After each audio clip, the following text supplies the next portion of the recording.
सत्कारयोग साथियों, जय भीम जय भारत जी।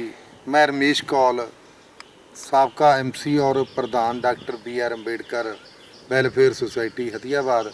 मैं तथागत बुद्ध की प्रीतमा के मोहरे खड़ा और doctor BR Ambedkar park Nakodar road Hathiyabad से स्थापित है। तो सत्कारयोग साथियों, सानू भारत वासियों नू बड़ा माण होना चाहिए कि पूरे विश्व नू ज्ञान विज्ञान तर्क और विकास दीआं लीहां ते चलण वाला तथागत बुद्ध भारत दे विच पैदा होया, जिने इस विवेक बुद्धि नू, क्योंकि इंसान जिहड़ा आ ਉਹਦੇ ਵਿੱਚ ਜਿਹੜੀ ਸੁਪਰੀਮ ਪਾਵਰ ਉਹਨੂੰ ਕਿਉਂ ਕਿਹਾ ਗਿਆ, ਜਿਹੜੀਆਂ ਜਾਨਦਾਰ ਚੀਜ਼ਾਂ ਦੇ ਵਿੱਚੋਂ ਸੁਪਰੀਮ ਪਾਵਰ ਆ ਉਹ ਇਨਸਾਨ ਜੂਨੀ ਆ।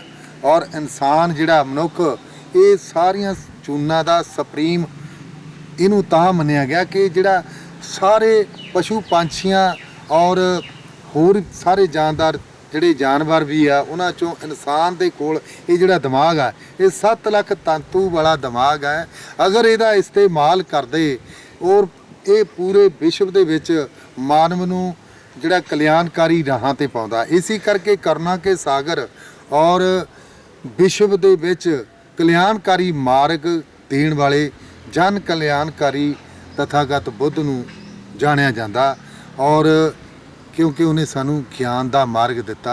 जिन्ने भी जिहड़े स्कॉलर होए आ, बुद्धिजीवी होए आ, जां धार्मिक तौर पर आगू होए आ, किसी ने कहा कि मैं गॉड पुत्र हाँ, इस करके मैं गॉड का रूप हाँ। और किसी ने कहा कि मैं जिहड़ा अल्लाह का पुत्र हाँ, इस करके अल्लाह का रूप हाँ। और किसी ने कुछ कहा कि मैं धुरती बाणी दे विचों हाँ, तो इस करके मैं जिहड़ा वो मेरा जिहड़ा शब्द है वो गॉड का जां अल्लाह का जां वाहिगुरु का शब्द है।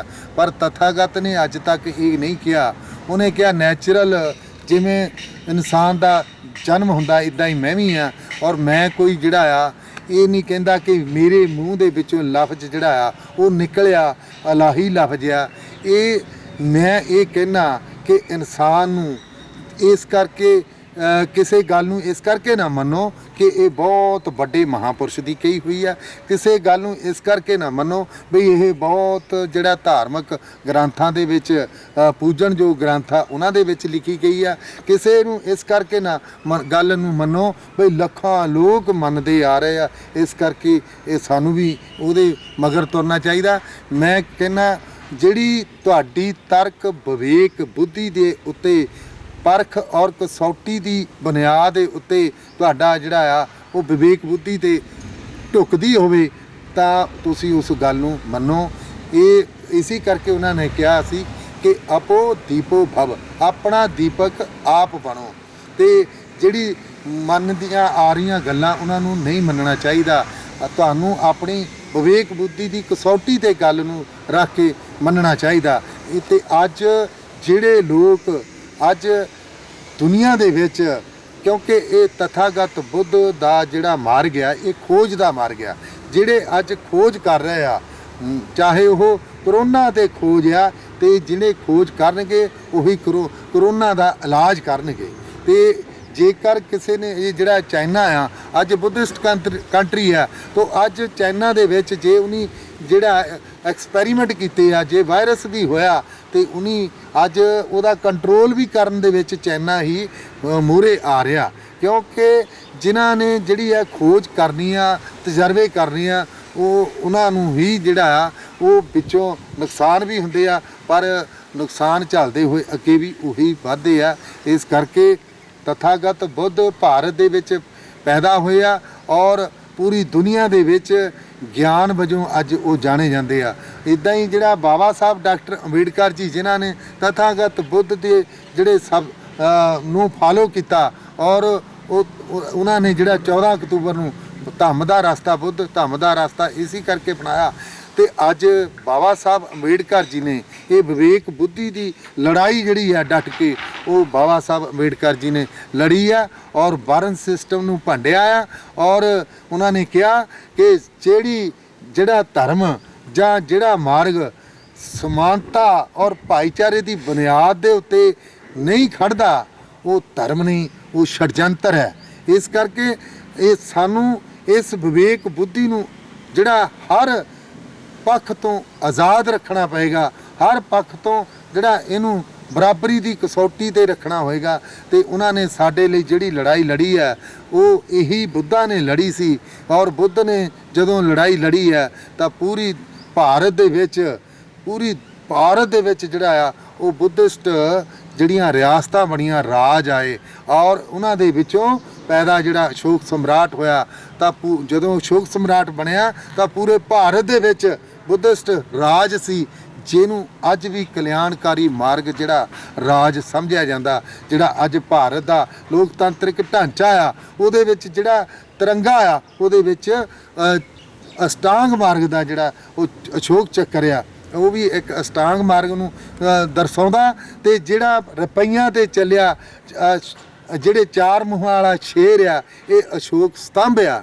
ਤੇ ਇਸ ਕਰਕੇ ਇਹ ਜਿਹੜੇ ਸਾਰੇ ਜਿਹੜੀਆਂ ਬੁੱਧ ਦੀਆਂ ਨਿਸ਼ਾਨੀਆਂ ਤੇ ਸਾਨੂੰ, ਲੇਕਿਨ ਬਾਬਾ ਸਾਹਿਬ ਡਾਕਟਰ ਅੰਬੇਡਕਰ ਜੀ ਨੇ ਭਾਰਤ ਦੇ ਸੰਵਿਧਾਨ ਦੀ ਰਚਨਾ ਕਰਨ ਲੱਗੇ ਇਹ ਜਿਹੜਾ ਗਿਆਨ ਮਾਰਗ ਆ, ਸਮਾਨਤਾ ਦਾ ਮਾਰਗ ਆ, ਭਾਈਚਾਰੇ ਦਾ ਮਾਰਗ ਆ, ਇਹਨੂੰ ਧਿਆਨ ਵਿੱਚ ਰੱਖ ਕੇ ਭਾਰਤ ਦੀ ਜਿਹੜੀ ਹੈ ਡੈਮੋਕ੍ਰੇਸੀ ਦੀ ਰਚਨਾ ਕੀਤੀ ਆ। ਔਰ ਹਰ ਵਰਗ ਨੂੰ ਜਿਹੜਾ ਸਮਾਨ ਕਰਨ ਵਾਸਤੇ, ਭਾਈਚਾਰਕ ਸਾਂਝਾ ਬਣਾਉਣ ਵਾਸਤੇ ਜਿਹੜਾ ਆ ਉਹ ਭਾਰਤ ਦੇ ਸੰਵਿਧਾਨ ਨੂੰ ਦੀ ਰਚਨਾ ਜਿਹੜੀ ਕੀਤੀ ਹੈ।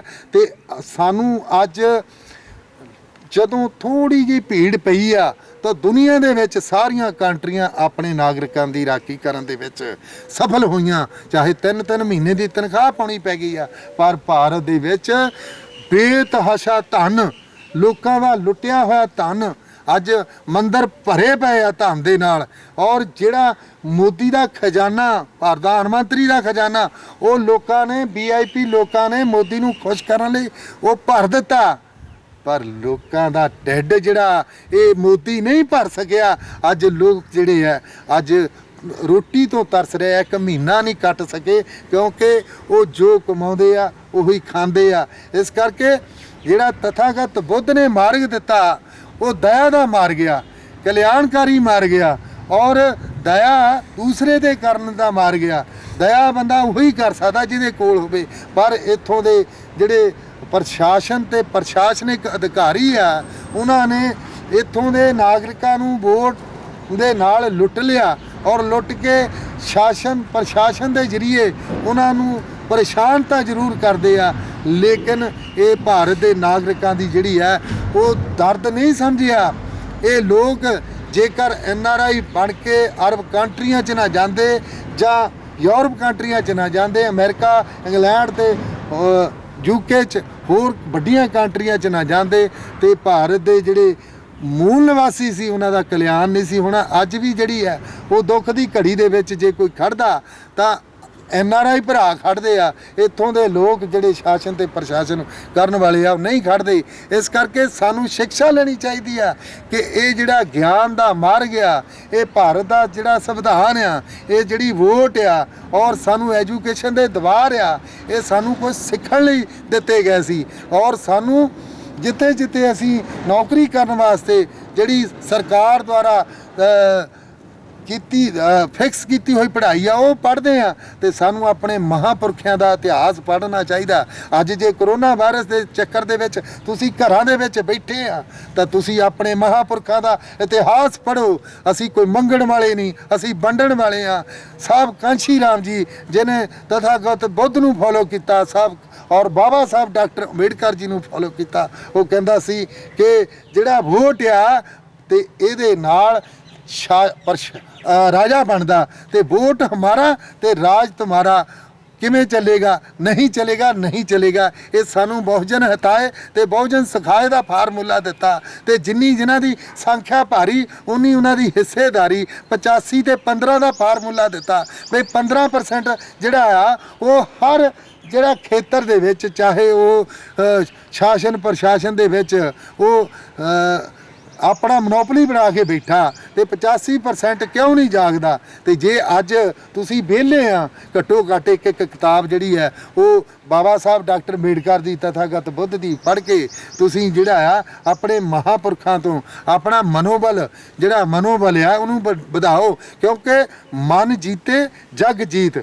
ਜਿਹੜਾ ਕੌਨਫੀਡੈਂਸ ਪੈਦਾ ਕਰਨ ਵਾਲਾ ਤੁਹਾਨੂੰ ਕਨਸੈਪਟ ਆ ਸਾਡੇ ਪੁਰਖਿਆਂ ਨੇ ਦਿੱਤਾ। ਬਾਬਾ ਸਾਹਿਬ ਨੇ ਵੀ ਕਿਹਾ ਸੀ ਕਿ ਗੁਲਾਮੀ ਪਾਪ ਹੈ, ਗੁਲਾਮਾਂ ਨੂੰ ਗੁਲਾਮੀ ਦਾ ਅਹਿਸਾਸ ਕਰਾ ਦਿਓ, ਬਗਾਵਤ ਕਰ ਦੇਣਗੇ। ਸਾਹਿਬ ਕਾਂਸ਼ੀ ਰਾਮ ਜੀ ਨੇ ਵੀ ਇਹੀ ਗੱਲ ਜਿਹੜੀ ਹੈ ਉਹ ਸਾਡੇ ਦਿਮਾਗ ਵਿੱਚ ਪਾਈ ਸੀ ਕਿ ਤੁਸੀਂ ਜਿਹੜਾ ਅਗਰ ਆਪਣੀ ਨਲਾਇਕੀ ਦੂਰ ਕਰ ਦਿਓ, ਤੁਸੀਂ ਆਪਣੇ ਜਿਹੜਾ ਪਾਵਰ ਨੂੰ ਸਮਝੋ, ਵੋਟ ਨੂੰ ਸਮਝੋ। ਹਾਲਾਂਕਿ ਉਹਨਾਂ ਨੇ ਆਪਣੇ ਸਮੇਂ ਦੇ ਉੱਤੇ ਇੱਕ ਇੱਕ ਵੋਟ ਦੀ ਕਿੰਨੀ ਪਾਵਰ ਆ 1998 ਦੇ ਵਿੱਚ ਤੁਹਾਨੂੰ ਜਿਹੜਾ ਫਾਰਮੂਲਾ ਦਿਖਾਇਆ ਕਿ ਦੇਸ਼ ਦੀ ਐਡੀ ਵੱਡੀ ਪਾਰਲੀਮੈਂਟ ਦੇ ਵਿੱਚੋਂ ਇੱਕ ਵੋਟ ਦੇ ਵਿੱਚ ਇੰਨੀ ਪਾਵਰ ਆ ਕਿ ਉਹਨਾਂ ਨੇ ਜਿਹੜਾ ਪੰਡਿਤ ਜੀ ਨੂੰ ਮੁੱਦਾ ਕਰ ਦਿੱਤਾ।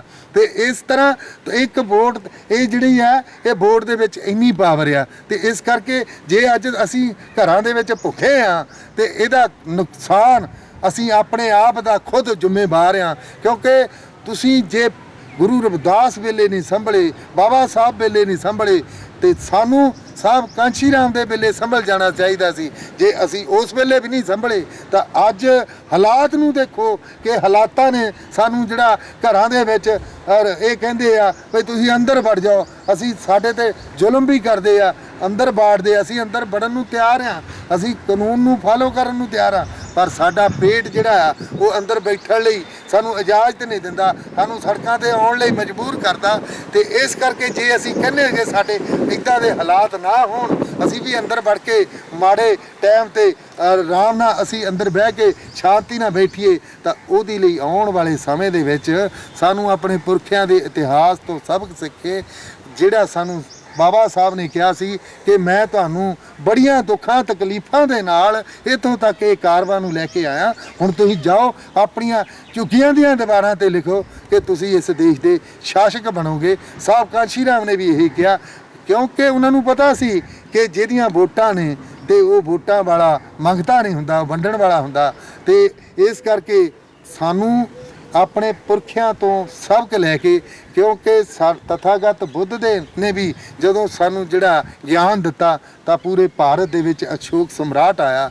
ਤੇ ਬਾਬਾ ਸਾਹਿਬ ਡਾਕਟਰ ਅੰਬੇਡਕਰ ਜੀ ਨੇ ਜਦੋਂ ਗਿਆਨ ਦਿੱਤਾ ਤੇ ਅਤੀ ਸ਼ੂਦਰਾਂ ਦੇ ਵਿੱਚੋਂ ਵੀ ਜਿਹੜੇ ਸਾਡੇ ਲੋਕ ਸੀ ਜਿਨ੍ਹਾਂ ਦੀ ਕਦੀ ਪੁੱਛ ਨਹੀਂ ਸੀ, ਉਹ ਦੇਸ਼ ਦੇ ਉੱਤਰ ਪ੍ਰਦੇਸ਼ ਵਰਗੇ ਸੂਬੇ ਦੀ ਭੈਣ ਕੁਮਾਰੀ ਮਾਇਆਵਤੀ ਜੀ ਜਿਹੜੀ ਹੈ ਉਹ ਮੁੱਖ ਮੰਤਰੀ ਬਣੀ ਆ। ਤੇ ਸਾਹਿਬ ਕਾਂਸ਼ੀ ਰਾਮ ਜੀ ਕਹਿੰਦੇ ਸੀ ਕਿ ਅਸੀਂ ਦੇਸ਼ ਦੇ ਜਿਹੜਾ ਸਭ ਤੋਂ ਵੱਡੇ ਦੇਸ਼ ਦੇ ਵਿੱਚ ਅਸੀਂ ਬਹੁਜਨਾਂ ਦਾ ਰਾਜ ਲਿਆਉਣਾ।